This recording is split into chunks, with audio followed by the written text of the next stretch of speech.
What's good, ladies and gentlemen? We are back with another episode of Wine Wednesday with Vino, and I have special guest, sommelier Quinn here with me, and we are currently at Noble Riot. Man, this is a beautiful spot. I am digging it. So we're about to just dive into some wine, have some wine pairing. I'm gonna ask him a few questions just on the topic of wine, about, regions and where it's grown, about grapes, all that type of stuff. So yeah, we can definitely dive in. But I wanted to ask you, how did you even get into in the wine industry, I would say, and what made you love it, I would say? Sure. I mean, the short answer is that wine made me love wine. Yeah.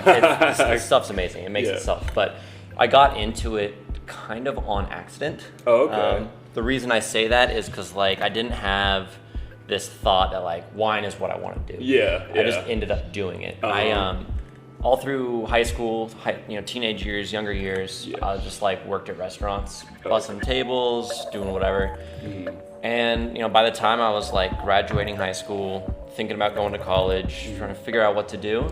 I went the college route, and I just did horrible. I just could not care. And it wasn't for me, right? Instead of grinding that out, I decided to stop going to school and just work hard. But my resume only would put me in a restaurant, right? So called in a few favors and got hired at a nice spot and just put my head down and started working. Some people tucked me under their wings, and a couple years later, I found myself taking some exams and becoming a sommelier. Oh, dang. Okay. And there are levels to it, right? As far as being a somm. Yeah. Okay. What are those? What are the levels actually? Well, there's different organizations that do certification and awarding. Got you. I think the main one that people know about would be the Court of Master Sommeliers. Okay. That's if you've ever seen documentaries about people going through the test, it's probably about that exam. Yeah. Now there's 4 graduations. And that's being an intro, being certified, there's an advanced level, and then the master level. If you've ever heard the term master sommelier, that's maxing out. That's 4 of the levels you can get in that one. And they kind of build on each other. But with that organization, I'm a level 2, so I'm a certified sommelier. Oh, okay. Hell yeah. Congrats. So what do they put you through in these different levels? What all do you have to do? And it's a lot. It's fun. But pretty much the way that the exam looks, to bring me from just someone interested in wine to turn me into a sommelier. It was a 3-part exam. One of the parts was sitting down, paper test, short answer, connect the dots, multiple, just pretty simple. Any test, but just hard theory, right? Just facts. And then another part of the test was blind tasting. So I'd have 2 whites, 2 red wines, no idea what they were, 30-minute clock, drink them, tell me what they are. And that's a pretty intense part. And that comes from tasting. Really, the studying for that is fun. You're just drinking a bunch of wine. But it's just remembering what things taste like to, be able to break it down. The fruit's this way. Did it see wood or not? all that kind of stuff. And you make your best educated guess. And then the 3rd part of the test, which for me was, it was stressful, but it actually felt the most natural because I already had working experience. That 3rd part is called the service practical. So, there's a somm sitting down at a table like this with 3 empty chairs around the table. And I have to walk up it's Saturday night, nice dinner. And serve wine to this person who's a master in the industry or a master in the field. So they're asking all these questions. At the same time, I'm trying to open champagne and make sure I pour for ladies first, and then take stuff away. So it was you got to prove that you know about wine. You got to prove that you know how it tastes and how it should taste. And then finally, you have to prove that you know how to handle it. Oh, okay. Right? Yeah, because isn't the bottle supposed to be turned a certain way when you pour it, like more like aim towards? Yeah, I mean, one thing, you never aim it at a person. Okay. If you did, you could put an eye out, right? Oh, yeah. But yeah, you know, you don't want to make it pop. Yeah. You know, that's fun at parties. But I like to, you know, you got to make it really quiet, and then you pour the right amount. You want to pour like this much. Okay. You don't pour a full glass.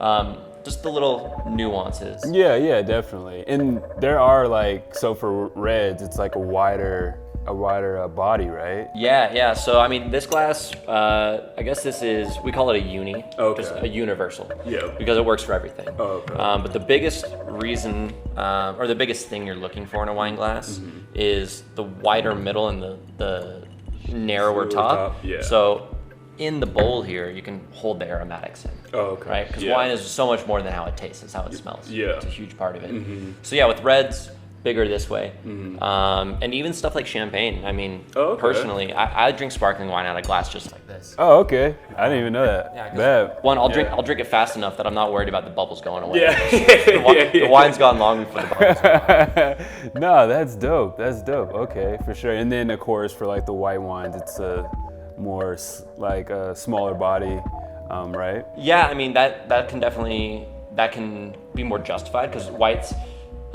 typically have less intense flavors than reds, just by virtue of how they're made. But like, this is one thing to know about wine vino is every time there's a rule, there's an exception to the rule. Okay. Especially in Italy. Oh, gotcha. Got you. Oh, okay. No, that's dope. And I remember you said you're supposed to know what the wine tastes like or whatever.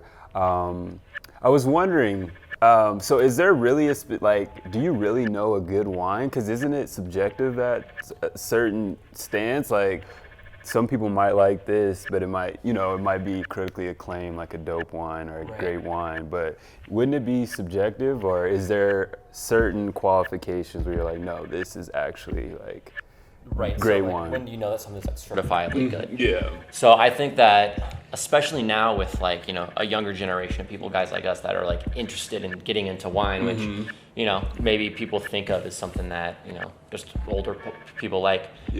There's so much hype around wine. Yeah. And that can be a good thing, right? Because if someone who's making wine in an awesome way and the wine's truly great, they deserve hype, right? Yeah. But just like anything, hype can go in places where it maybe doesn't really belong, right? Exactly. But to answer your question, I mean, I think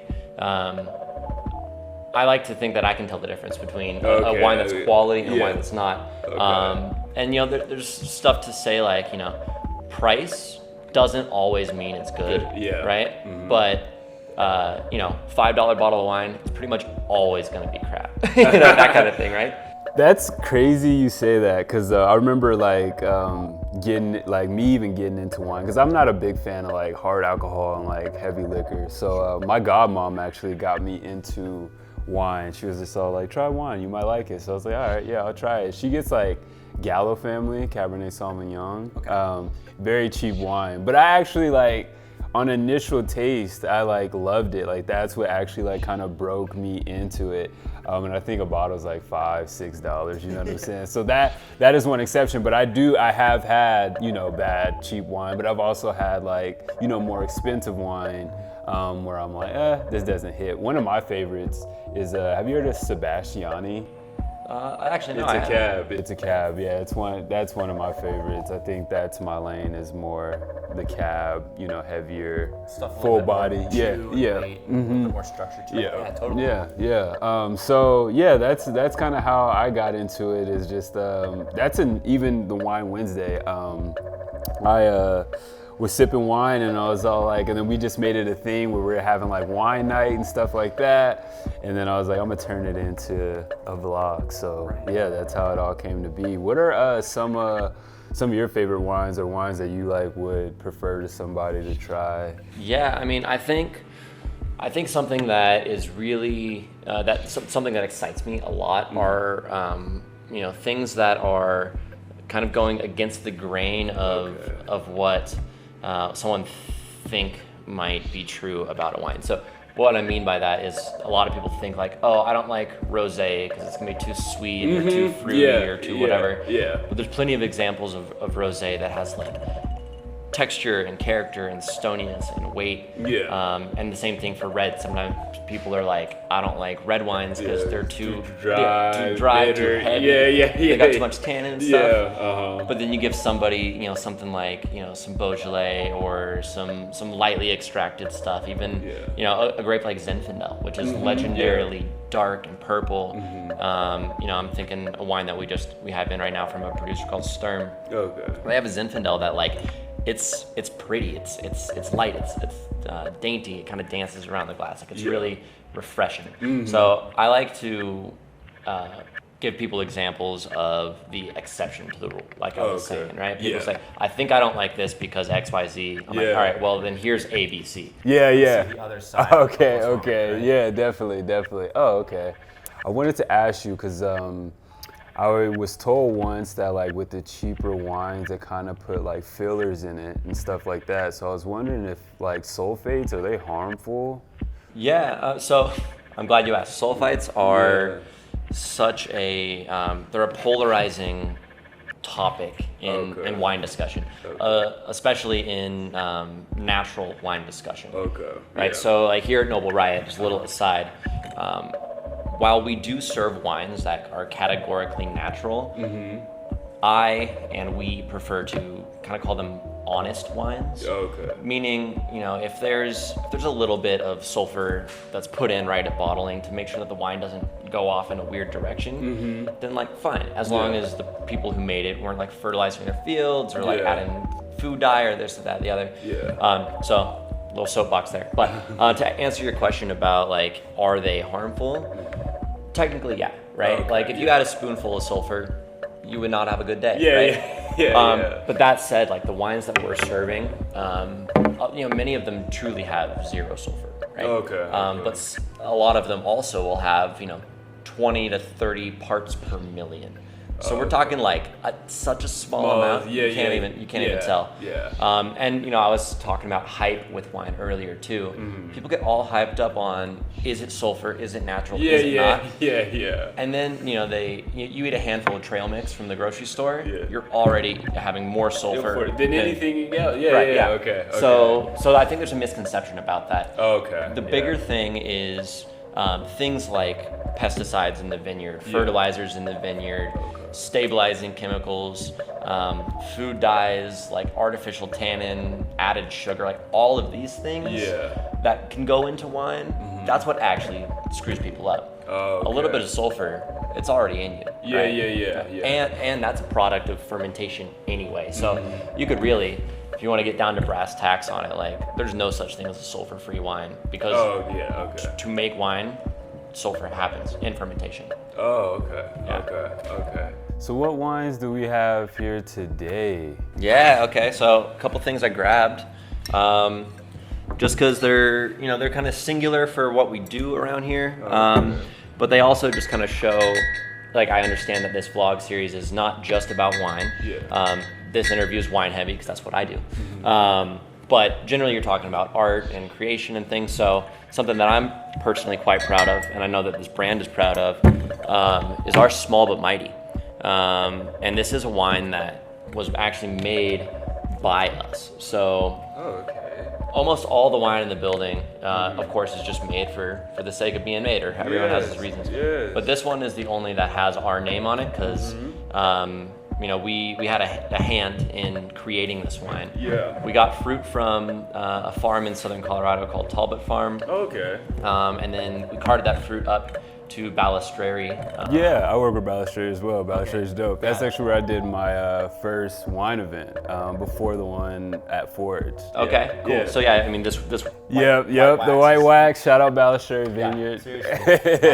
Awesome people. They've been super kind to us, super generous. They've taught us a lot. So this is a wine that we made with Balistreri, and this is one that's like very specific to us. Also, I am a visual artist as well when I'm not doing sommelier stuff. Oh, and I designed this lately. So my down there. So. Oh, that's dope. Yeah. We're gonna have you come out for a wine event for real. You do art too. That's neat. Yeah. So that's a huge part of my life, and Noble Riot's been able to facilitate that. So, this is actually you want a little bit of wine? Yeah. Let's definitely get this started. So this is a wine that, based off what you said that your tastes are, you'd probably enjoy quite a bit. Petit Syrah, Petit Verdot. These are both some heavier grapes. That's the mighty part of the small but mighty. But the small part is that we did the winemaking in a little bit more of a playful, more fresh style. Less oak interference, things like that. So it just comes out being a little bit more lively and fresh. But it still has the weight that you'd probably be looking for. You said you like stuff with a little bit more. Heavy. Yep. Mm-hmm. So that'd probably be something you're interested in. And fair warning, if there's any wine in the world that you don't like, not my fault. This one it would be, but I think you're gonna like it. So this is something that's like very specific to us, because you can't get it anywhere else. We made it here. And truly, once again, shout out to Ballast. Yes. Awesome family. Seriously. They've helped us out a lot with it. So cheers, Vino. Yeah. And I was told to let it breathe and sit for a good amount of time before taking the first sip. Is that true, false, or? I think that there's definitely truth in that. Letting a wine open up. It's almost like when you get out of bed. Okay, yeah. Like, this wine's been sleeping. It's been stuck, cork in there, little time capsule. So, this thing just got out of bed. So, moving it around, really, it just brings those aromatics back into the bowl. But I think it's always a good idea to taste a wine the whole time, right? First sip out of the bottle, see what that's like. And it's probably going to be good. If the wine's good, it's probably going to stay good. Definitely. But then you can, keep tasting it over a little bit of time, and see when it kind of comes into itself. In some wines that's 10 minutes, 20 minutes. Some wines that's 2 days. I've opened bottles that I was like, fuck, this was expensive. This is not what I want. And then a couple days later, it's singing. But something like this, that's the small part of the small but mighty, is we built this to be just like everyday enjoyable. Hell yeah. Okay, definitely. But that's part of the fun with wine too, is letting it breathe, letting it not see, just trial and error type deal.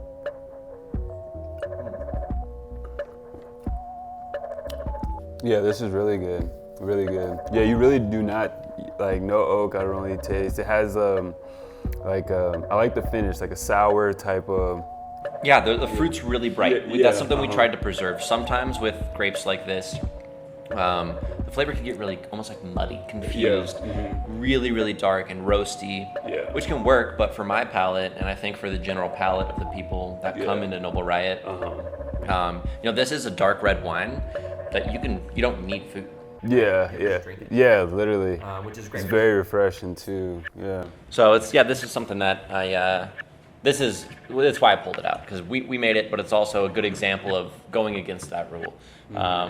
Somebody hears Petit Syrah, Petit Verdot, they might be like, all right, it's not dinner time, it's not snowing, I don't have a steak in front of me, I don't want that. But we're just hanging. We're just hanging, no, definitely. I wanted to ask you as well, is there a time where wine becomes too old? Because people have their whole cellars and they have I have this 1980 bottle, you know what I'm saying? Does there come a time where it's all right, it's probably not okay to drink that? So yes, the simple answer is yes. Wines can expire, but depending on what they are and how they're cared for, they can last a lot longer than people might think. A classic example is port wine. Famously sweet, high alcohol fortified wine. And because of the tannin, because of the sugar, and because of the alcohol, port can age seemingly indefinitely, right? The only limit to when port can't age longer is because we drink it and it's gone, right? So something like that can age really long. That's also true of really quality off dry to sweet Riesling, a white wine. But since there's sugar in there, it's able to age for decades. Okay. And then that also comes to wine handling, right? Got you. Wine is a living thing. I mean, it comes from plants. Yeast is a living thing, and there's all of these elements that you want to keep in check, right? But if you're not kind to your body, you're not going to last as long. Exactly. Right? Yeah. But if you get enough sleep, work out, and drink water, you're going to actually be able to live longer. Similar idea with wine. If you take care of it, if you treat it the right way, so don't leave it in your car, don't let it get hot, don't freeze it, lay it down, all of the things that you heard about. If you do those things, wine can last. But I will say this, there's some wines that are just designed to be drunk sooner than later. Some wines are designed to, don't drink this for at least 5 years until, and then on into, 10 years later. I will say I've done both. It's more sad to drink a wine that wasn't ready than it is to drink a wine that's past its prime. Right? If you wait too long, then it's like, man, this probably last year this would have been amazing. But if you don't wait long enough, then you're just always gonna wonder, like, what it could have been. If I was just patient, it just would have been a little bit better. Yes. No, okay, for sure. Got you. Yeah, because I was wondering, I was like, how does this age thing? Because I remember I had some wine that was like I'm born in 1995, but I had some that was from 93. I was not a fan. It tastes very like raisiny to me, like plummy, like, and it was like when I put it was orangey, kind of brownish and stuff, was not a fan. So I was just wondering, like, how do all wines do that, like when they age? Yeah, so wines will oxidize. Like really easy example: if you cut an apple in half, you leave it on your counter, it turns brown. Right? Yeah. That's oxidation. That happens to everything. It happens to wine, of course, too. The difference is with the cork in the bottle. That happens like one little molecule of air at a time. So over the 10 years, you said it was a 93. So let's say you drank that in 2003. That would be 10 years. 2013, that's a 20-year-old wine, right? That's pretty old for wine, right? So old. Over that time, it's been oxidizing slowly, but at such a gentle rate that's what we call maturing in wine, right? Now, I would have liked to drink that with you. It would have been cool to see. But that's where it comes into what you said before about wine being kind of subjective. We can't really know if it's something that you just didn't have taste for, or if it was truly messed up. But wines will always gain more raisiny, more kind of roasty, nutty. That's how it was. I was like, I don't know if I'm a fan of this, because I like that fresh, like it just kind of tasted like it was old, and maybe like you said, it might have not been treated properly, heat, stuff like that. But I definitely wasn't a fan. I was like, if this what aged wine is like, I'm gonna keep it newer, Sure. And what are temperatures like for that you want to store like a red to a white? Because I remember I was at a friend's house and he had like put a red in the fridge, and I was like, yo, take that out. Like, I don't want cold red wine. Right. So I think that's a great question, because there's also a lot of opinion involved with that kind of thing, right? But I would say, like, just for straight up storage, say you want to keep a wine until a couple years, right? Lay it down horizontal. And if you have a wine fridge and that's to keep the cork like wet, right? That's to keep the cork hydrated, because if it dries out, then that oxidation I was talking about, that'll just happen. Right? It's like having a hole in a bag of chips or something, right? It just lets it through. So so you want to lay it down for that reason. Also, it's just less chances that it's going to get disturbed and mixed up and shaken up. Which, as an aside there, I don't really care if I have some sediment in my wine. That's that's how you know it's good, right? That's stretch marks. It's just natural, right?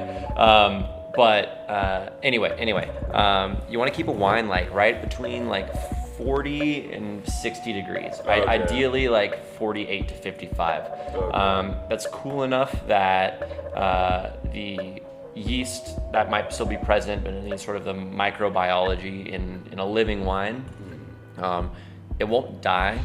It won't go completely dormant, but it'll just chill. Okay. It'll just hang. Okay.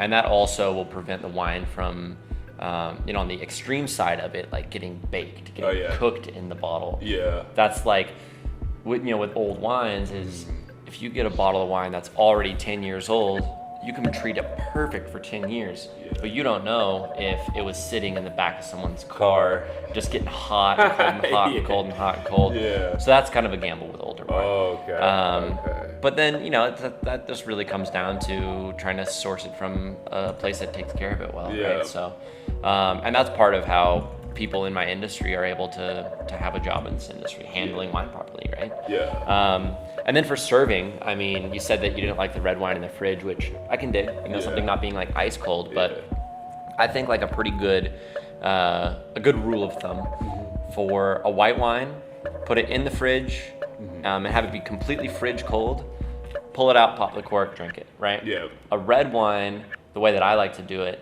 is, say I have it like laid down in the cellar, and like, cellar, truly just meaning basement. I don't have a wine fridge right now. What I do have is a little concrete crawl space where I live. So that's just a little door that I just forget about so my wine can age, but it's just chilling down there. So I'll take it from cellar and just open it right up, like right at 50 degrees. Yeah. It's just going to warm up in your mouth, in the hand. So yeah, I think that because it just warms up as soon as you have it in your glass, you should see put a little bit of chill on it. Okay, yeah. I'll definitely try that. Definitely let it, breathe and express and open up, and you can kind of see that change in that velocity of it. Oh, okay. Definitely. And I heard you talk about like jobs in the industry for somms, and I was kind of curious, like what are all the titles you can do by having these certifications of being a somm? Wow, I mean, in theory, you can pretty much do anything in a restaurant, right? Because it just comes down to having knowledge of the product and having a good sense of things. But I'd say the main jobs that I've seen, in my experience and people that I've known and that kind of thing, I've seen people be what I am, like a floor sommelier. Yeah. So, walking around a restaurant and stewarding wine for people, recommending, opening, handling, all of those things. Also, a server, taking full orders, doing a full dinner experience or whatever it might be, brunch. That's a job that a somm can have. But then I find that, a decent amount of people that I know and mentors of mine that have been sommeliers, while staying in the beverage industry, have graduated to jobs like being representatives for distributing companies. So you think there's like winemakers, and then there's exporter-importer relationship, and then importer to distributors, and then the distributor down to the retail, like the wine bar in this case, or a liquor store or whatever. A lot of people that work in the sommelier field will then jump up the ladder, and instead of selling wine to folks sitting at a table, they'll take the job of selling the wine to the restaurant that's gonna sell to the folks. So would that be more in the cloth of a master who would be in that realm doing that, or even like the certified lower ones too would? Yeah. I think people with even a more, I guess a lower certification, but just like less knowledge, that's totally something that can be done. And I've seen both. I've seen people who have a lower level certification do really, really great jobs doing, the distributing side of the industry. I've also, and I've learned a lot from these people. I've seen people at the advanced and master sommelier level still be serving tables and really, that's crazy. So and it's cool, and it really the wine industry is nice in that way because it allows folks to find a groove where they fit. If somebody just knows that they love opening wine at the table and they love pouring it and they do that, there's no ceiling to how much you can learn and how much you can do and still do that job. The same can be said if somebody has, they've kind of hit their ceiling. They're like, man, I'm trying, but I just can't can't quite get there. They can't learn more.